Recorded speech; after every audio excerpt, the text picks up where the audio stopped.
Hi friends, ఈరోజు Sunday కదా. మీరు ఈరోజు ఏం చేసుకున్నారో కమెంట్ చేయండి. మేమైతే ఈరోజు చికెన్ చేసుకున్నాము. నేను ఈరోజు చికెన్తో గ్రేవీ కర్రీ చేశాను. చాలా బాగా కుదిరింది. ఈ చికెన్ గ్రేవీ కర్రీ దోశలోకి, ఇడ్లీలోకి, పూరీలోకి చాలా బాగుంటుంది. మీరు కూడా నేను చేసిన విధానంలో చేసి ఏ విధంగా కుదిరిందో కమెంట్ చేయండి. ఇప్పుడు గ్రేవీ కోసం ఒక మిక్సీ జార్ తీసుకొని అందులో చిన్న ఉల్లిపాయలు ఒక 20, కట్ చేసిన పెద్ద టమోటా ఒకటి, కొత్తిమీర కొద్దిగా వేసి ఈ విధంగా మెత్తగా పేస్ట్ చేసుకోవాలి. తర్వాత దాల్చిన చెక్క పావించు,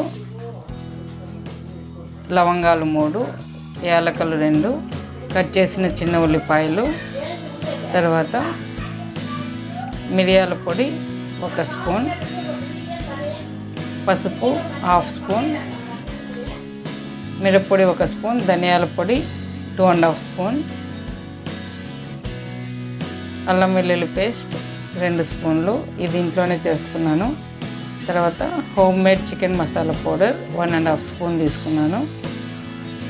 తర్వాత కొద్దిగా కట్ చేసిన కొత్తిమీర, మనం గ్రేవీగా పేస్ట్ చేసి పెట్టుకున్నది. తర్వాత రుచికి తగినంత ఉప్పు తీసుకున్నాను. ఇప్పుడు 1 కేజీ చికెన్ తీసుకొని అందులో 2 స్పూన్ల ఉప్పు, రాళ్ళు ఉప్పు వేసి, పసుపు 1 స్పూన్ వేసి నీళ్ళతో 2 సార్లు కడిగి పెట్టుకున్నాను. ఇప్పుడు స్టవ్ ఆన్ చేసి కడాయి పెట్టి ఇందులో 3 స్పూన్ల నూనె వేసి, తర్వాత అందులో మసాలా దినుసులు వేసి, కట్ చేసిన చిన్న ఉల్లిపాయలు వేసుకొని, ఈ ఉల్లిపాయలు గోల్డెన్ బ్రౌన్ కలర్ వచ్చేంత వరకు వేయించుకున్న తర్వాత ఇందులో ఈ స్టేజ్కి వచ్చిన తర్వాత అల్లం వెల్లుల్లి పేస్ట్ వేసుకొని ఒక 1 మినిట్ బాగా వేయించాలి. పచ్చివాసన పోయిన తర్వాత ఇందులో మనం ఆల్రెడీ కడిగి పెట్టుకున్న కొత్తిమీర, తర్వాత కడిగి పెట్టుకున్న చికెన్ వేసి బాగా కలపాలి. ఇందులోనే 1 స్పూన్ ఉప్పు వేసుకొని ఈ చికెన్ ముక్కలు బాగా కలిపి మూత మూసిపెట్టి ఒక 10 నిమిషాలు ఉడకనివ్వాలి. ఈ విధంగా మూత మూసి ఉడకపెట్టడం వల్ల తొందరగా చికెన్ ఉడుకుతుంది. చూస్తున్నారు కదా ఎంత బాగా చికెన్ ఉడుకుతుందో.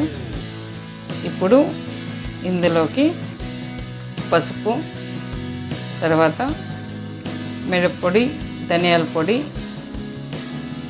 వేసి మొత్తం బాగా కలిపి ఒక 5 మినిట్స్ అలాగే ఉడకనివ్వాలి.